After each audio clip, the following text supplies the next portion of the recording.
And we're back, and we just finished watching 2019's Shazam, currently streaming on the TBS app. Directed by David Sandberg, with writing credits to Henry Gayden and who else? Other people. This was a movie that was way better than it had any right being. It really was. I had no faith in the DC universe, and yet... Yeah, at that point they were... I mean, I think Wonder Woman had already come out, right? Which was good. Which was really good. But as far as like Batman versus Superman and Man of Steel, all the DC universe stuff was just not very garbage. It was trash. I'm just kidding. I've never seen any of them. Crap. A bunch of crap. All right, easy does it. Easy there.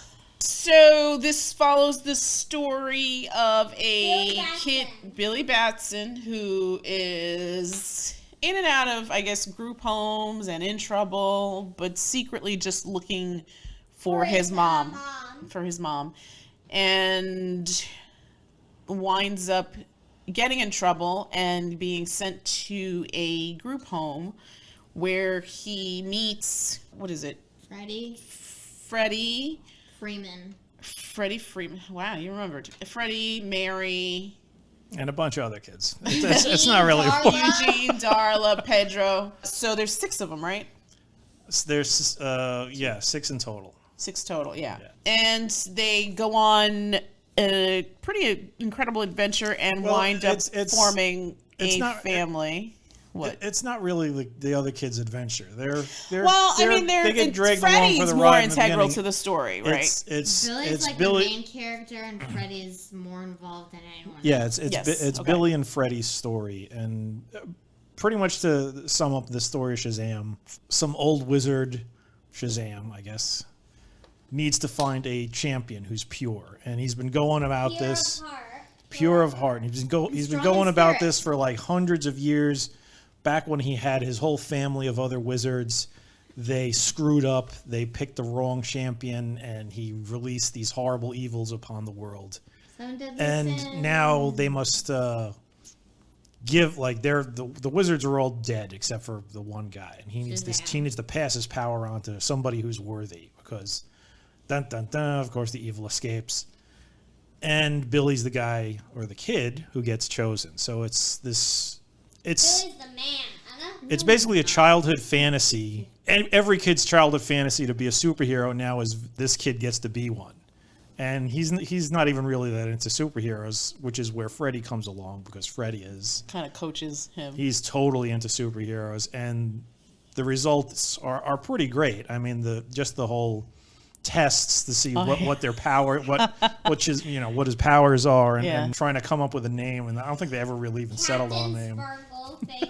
Captain Sparklefingers. The man of many names. Yeah, the red cyclone. Yeah. Power boy. I mean, this felt like a Marvel movie. Thundercrack. Yes. Thundercrack. This felt like a Marvel movie because it really towed the line between the poignant moments, but also really fun comedic writing and just good interplay by all the actors in this. Even like the secondary and the tertiary characters were just really spot on. I like the mom. I like the dad. Well, the foster mom, foster dad. All the kids. Mark Strong is always great as a bad guy. The bald guy? Yeah. The bald guy, Savannah. He was... What about Dr. Mind? Mr. Mind. Yeah. At the end. Especially, you get make sure you stick after the credits, so you get the little special treat of one of the best voices I've ever heard for a character. I love that guy's voice. Yeah, and apparently that was the director, Yeah. and he just sort of tossed it in there. That's amazing. But I agree with you. They realize that a superhero is supposed to be fun. It's comic books. I mean, you could have your threatening moments of peril and whatnot, but when it comes down to it, you got to have something that makes you smile. Absolutely. And Marvel is excellent at that. Even in like their most dour, serious films, or like the fate of the world is at stake and people are disintegrating. They still they still find like Moments Infinity of War. They levity. still find moments of levity, like Definitely. like Ant-Man going back and forth through time, and he's a baby, he's an old man, and I think I pooped in my suit. My favorite part in that movie is when Doctor Strange and Guardians of the Galaxy meet. Yes. Excellent. This is something very funny, which it's not the right movie, so I'm not gonna say. But we can spoil it. I feel like that movie's also. It came out a while back. It doesn't see Endgame. Yeah, you should probably know it. Endgame. I mean, come on, it made what? Gajillion. Like Gajillion. $1 billion at the box office. At least. So yeah, really good. Way better than I expected it to be. And it's funny because when you see the stills of Zachary Levi dressed as Shazam, you're kind of like, what is this goofball up to? I remember when they first showed the pictures, everybody was like, "Oh man, this is gonna suck." Yeah.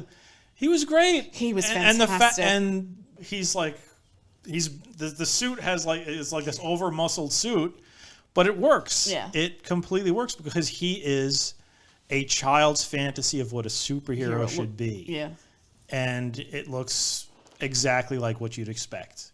Yeah. You know? And he was just perfect. I feel like he was perfectly cast. Charismatic, funny, could definitely do the serious bits. His family's in trouble. He's going to rise to the occasion. Really fantastic. Top to bottom, top notch and everything. Even the credits were well done. The credits reminded me of the credits like the from Spider-Man. Yeah. Spider-Man Homecoming. Yeah. And I think they also used a Ramones song, didn't they? They did, Yeah. So, yes. But, so we're going to go around the table and get impressions. Olive G, you have a favorite part in this movie?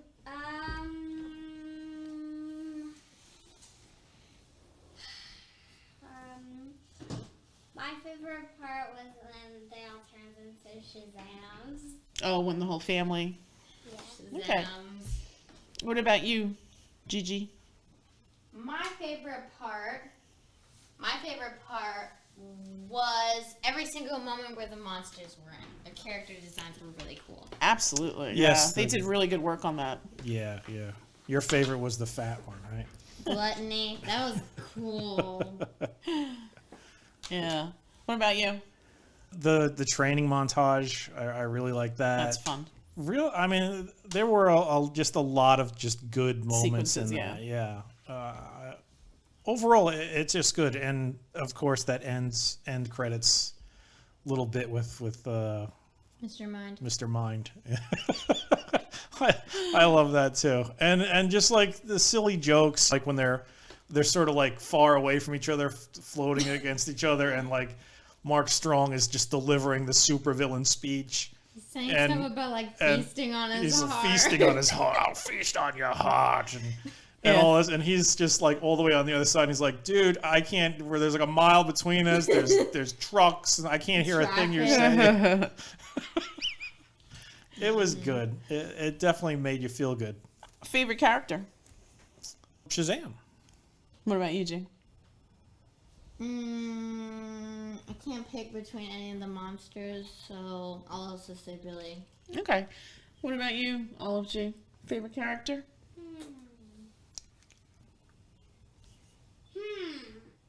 My favorite character was Shazam. Shazam. Okay. I too like Shazam, but I really like the interplay between Billy and Freddy. I think the two of them, two of them together were fantastic. In the moments that they got along, and the moments where they were like fighting like brothers, it was really well done. Felt very organic and true, and just lovely. And that kind of towards the end where Freddy gets that surprise visit in the lunchroom. That's one of my favorite scenes. Where they see Superman. Yes. Superman. Yes. He makes that noise. It's like, oh. And then it cuts right into the credits, which is great. There was some other parts too, like in the beginning when Billy gets in trouble and is taken, I guess, to the social worker, and she basically tells him, "I'm going to give it to you straight.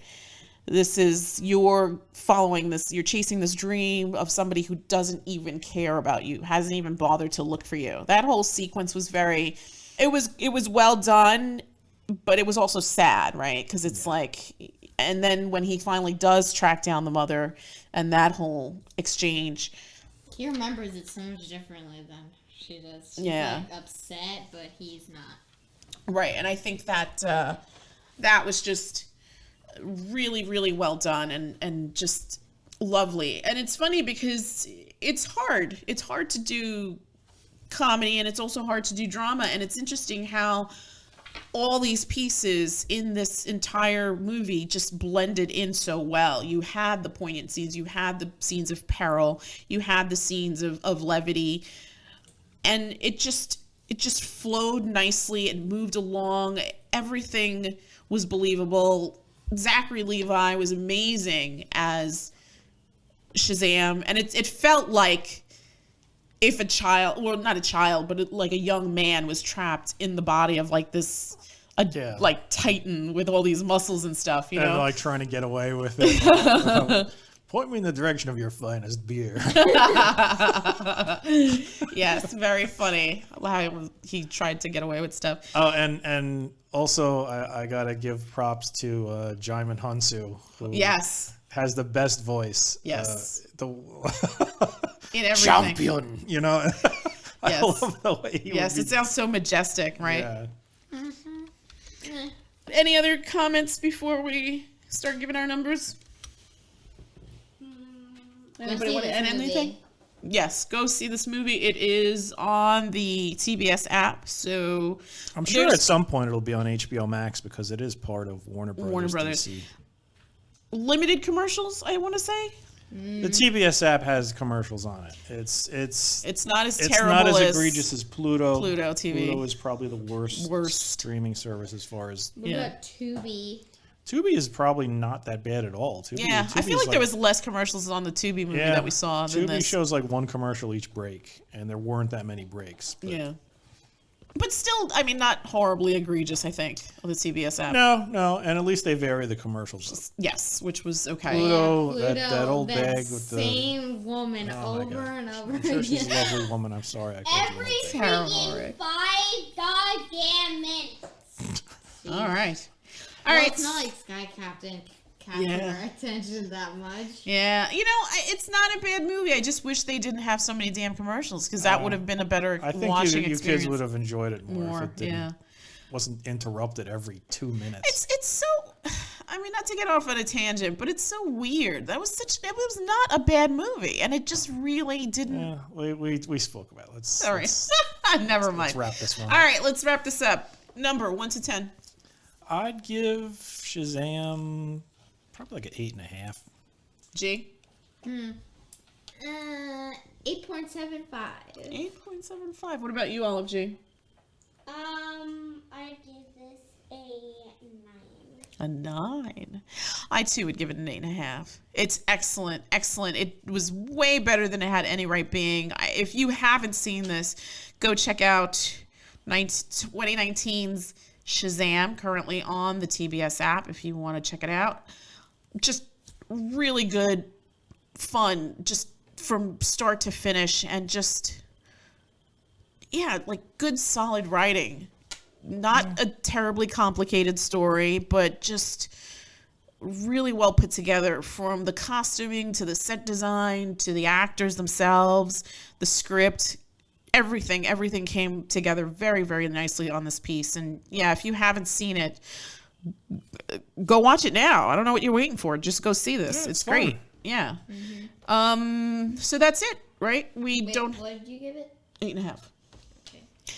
So that's it from us, and we will come back with another review soon. Good night. Good night. Night.